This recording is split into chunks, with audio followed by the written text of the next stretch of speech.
በቅርቡ ኢትዮጵያ የኒውክሌር ፕላንት ስራ ጀምራለሁ ብላ ማወጇ ይታወቃል።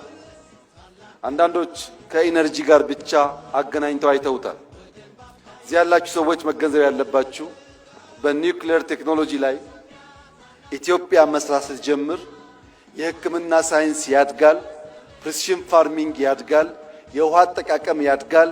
አሁን የምናወጣቸው ተማሪዎች የሚመራመሩበት፣ የሚሰሩበት፣ የሚያድጉበት፣ የሚወዳደሩበት አቅም ይገነባሉ። ኢነርጂ ብቻ አይደለም። ራሻ የዛሬ 80 ዓመት ያሳካችውን የኒውክሌር ኢነርጂ ኢትዮጵያ ዛሬ መከወን ፈልጋለሁ ስትል የሚጠራጠር ኢትዮጵያዊ እውን አለ ብሎ መውሰድ ይቻላል? የሚንቀሳቀስ ሮቦት ካልሆነ በቀር ህሊና ያለው ሰው የዛሬ 80 ዓመት የተሞከረና የተሳካን ነገር ዛሬ ለመጀመር እንዴት ድፍረት ያጣል? ኢትዮጵያ ትችላለች፣ ትጀምራለች፣ ትጨርሳለች።